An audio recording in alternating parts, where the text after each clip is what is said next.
but I might as well film it just in case something goes wrong. I mean, I did set the home. Yep, that doesn't sound good at all. What the hell? What the fuck was that? I set the home. What the fuck was that? Okay, so I know it's homed. Come on, why did it do that? If I press home. Yep, that definitely shouldn't be doing that. I know why it's doing that. I think.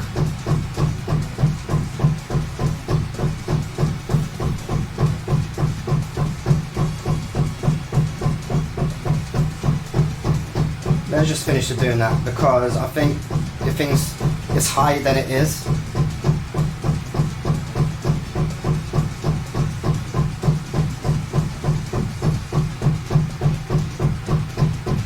Is it going to stop doing that? What the fuck is going on? It's just going to go on forever.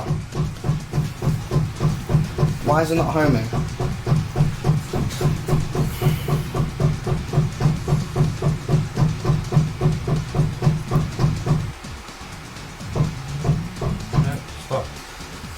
Oh, God's sake, man, what now then? Just when I filled up the vat. Now I think it's to do with this. You see in the back, there is that little metal pin, and then behind that, that's where it homes to. And I think it's not reaching it for some reason. So when I press, what is it? Okay, so let's loosen it again, even though I had it loosened before. You saw, guys, you saw me do this. But I think when I went up, maybe it didn't save the position or something, or it's maybe because I tapped up too fast or something. So maybe it lost its position and didn't save the new home position. So let's loosen it.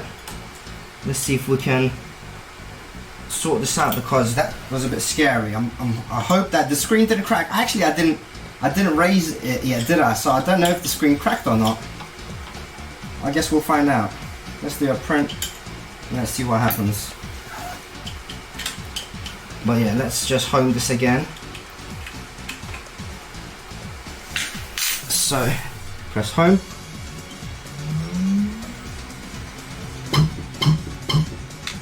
Okay.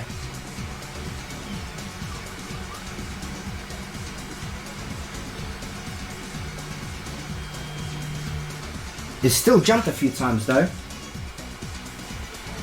But it does hit, like you guys see it. Yeah, you can see the red little dot there. That means it hit the home. Fine. So I think it's because we added that screen protector, and we also added the, what's it called? The Wham Bam magnetic sheet. So it's a bit higher than the Z homing switch, whatever you call it. Let's just see if this will actually work after I tighten it now. But then again, I'm not doing anything different, am I, when I'm homing this now? When I'm fixating this new homing position. Just gonna run the print after this. Because, you know, like, I know nothing about the operating system of this AnyCubic printers. Like, I know them on the FDM printers, but not on the AnyCubic ones.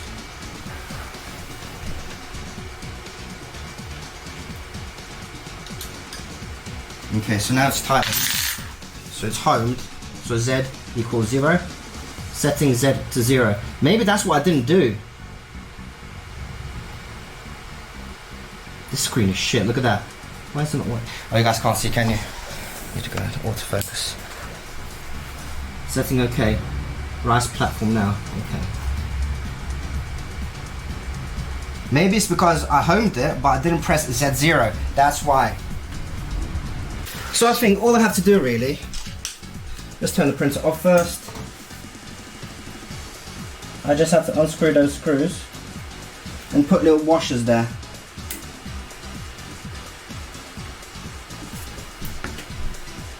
just to create a little bit of space.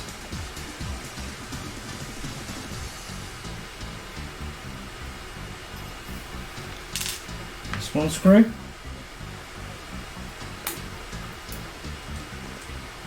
And how much did I give? How much extra room did I give? Quite a bit actually. So I don't think there should be anything difficult. All I need to do is give a bit more excess room for this in the height area. So let me get some washers. So I designed and made a little washer kind of thing, and that took me like a minute or two to design and like 5 minutes to print. And since obviously this is now too thick for the screws, I got replacement M3 screws that are slightly longer. So let's just assemble it. It would be something like that. Very simple. Let's get the other screw in there at the same time, I guess. There we go. Let's see if I can fit them in. I think the screws are interfering with each other, the top of them. That's why, so I need to drill them, sand them down a little bit. Okay, I filed them down quickly. So let's try this again. No, they shouldn't, the heads shouldn't interfere with one another. There we go. Still slightly crooked. But let's just see if that goes in anyway. We need a slimmer head. Okay, that feels like it's going in fine.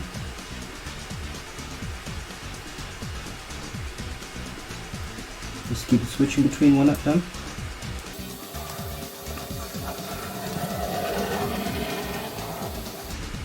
I think these screws are a bit too long, but they should still go in fine. I just hope I won't have to remove this again, because it's a bit of a mission doing this. Nearly there. And then I'm going to lower it physically, manually, to make sure that it fits between the sensor. Oh, this is quite tough actually.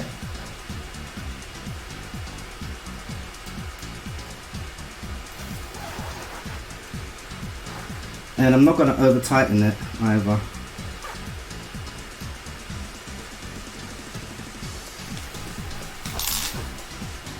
Okay, that feels pretty sturdy to me, so let's try lowering it. Just to see if it goes between them, between the sensor.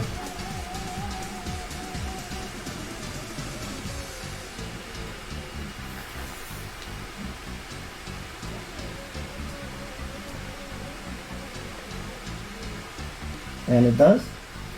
Wait a minute. Yep. Home.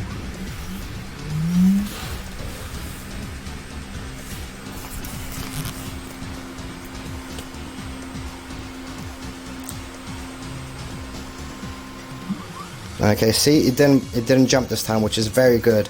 It's a very good sign, but we need to see that the bolts go down,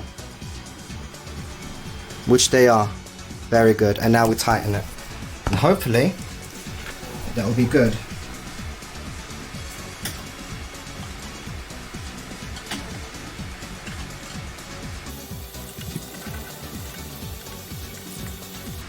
Okay, that's tightened. Tightened. Tight. And tight. And now we'll just set 0. Enter.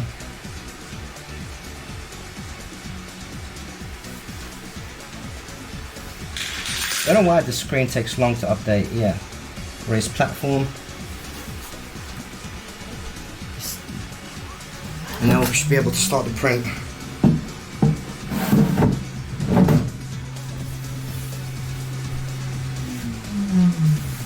So let's go to print, and let's hope what happens before won't happen again.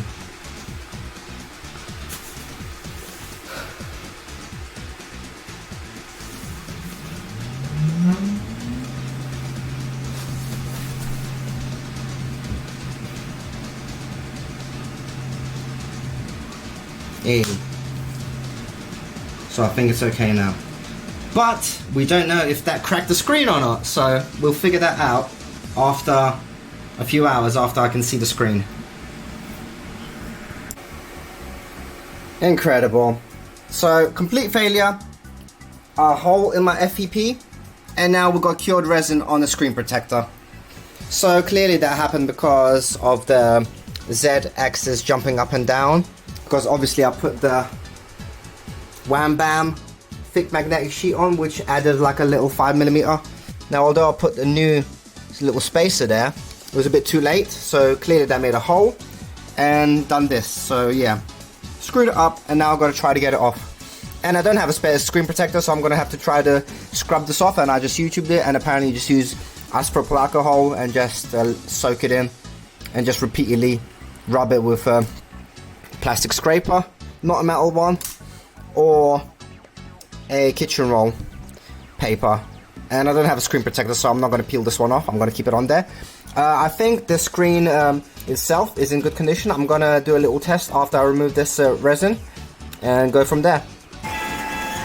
Almost removed, nearly there. Let's hope that will go away. And after I do, I'll do an exposure test as well. So I think this is as good as it's going to get. I think that is a few scratches from me trying to remove the resin. And the only way to actually get out of this is just put another screen protector on. So luckily I did have a screen protector on. But I'm going to try to do a print with this anyway after I do an exposure test and I'll replace the FEP sheet. That'll be my third FEP sheet I've replaced now. That's incredible. But yeah, let's do an exposure test. Okay, so let's run it. 10 seconds, next. Okay, yep, all looks good. That little square here, that's where the sellotape is, insulation tape that I put on. Okay, let's do another one, because I think there's 3 tests in total. Tools, change the square to a small square. That looks good as well. And to be honest, you see, that UV light goes right through where the resin cured, where the resin scratches. So I think any scratches, any air bubbles, they don't matter at all. Okay, so that's good news. The screen is okay, so that didn't go to waste. So let's sort out the FEP.